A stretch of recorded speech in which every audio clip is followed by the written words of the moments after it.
आसमान से लेकर जमीन तक हमारे जो फोर्सेस हैं वो लाइन ऑफ एक्चुअल कंट्रोल की हिफाजत इस तरीके से कर रहे हैं कि चीन भी बुरी तरह से घबराया हुआ है, क्योंकि हिंदुस्तान का ऐसा रूप उसके लिए भी थोड़ा नया नया सा लगता है। जहां 62 की धमकियां अब धीरे धीरे खत्म होंगी, 62 की याद को 2020 का अनुभव उसे भुला देगा।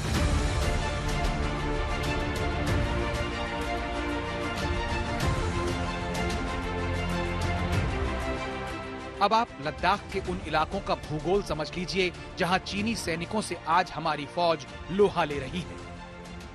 पहला पॉइंट है पूर्वी लद्दाख की गलवान वैली, जिसके पेट्रोलिंग पॉइंट 14, 15 और 17 पर भिड़ंत हुई।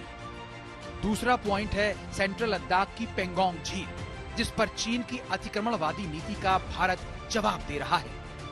उसमें फिंगर जोन 4 से 8 का इलाका भी है। लाइन ऑफ एक्चुअल कंट्रोल यानी LAC जो फिंगर जोन 8 के पास है, लेकिन 5 मई को धोखे से चीन फिंगर जोन 4 तक आ गया।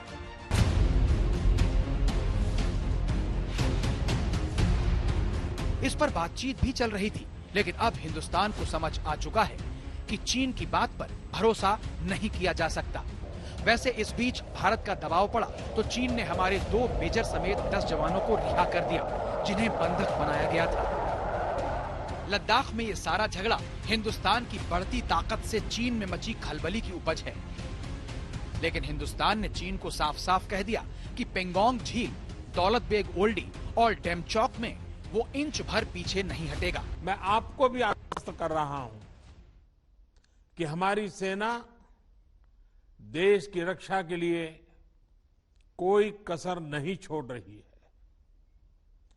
डिप्लॉयमेंट हो, एक्शन हो, काउंटर एक्शन हो, जल थल नभ में हमारी सेनाओं को देश की रक्षा के लिए जो करना है वो कर रही है। आज हमारे पास ये कैपेबिलिटी है कि कोई भी हमारी 1 इंच जमीन की तरफ आंख उठाकर भी नहीं देख सकता। आज भारत की सेनाएं हर सेक्टर में एक साथ मूव करने में पूरी तरह सक्षम है। यहाँ चीन को भारत की ओर से सड़क बनाने पर मिर्ची लग गई थी। उसने दरबुक, श्योक, दौलत बेग ओल्डी को जोड़ने वाली एक और सड़क बनाने पर भी टांग अड़ा दी थी। लेकिन भारत ने चीन की परवाह करना बंद कर दिया है। भारत अपनी सड़कें बना रहा है।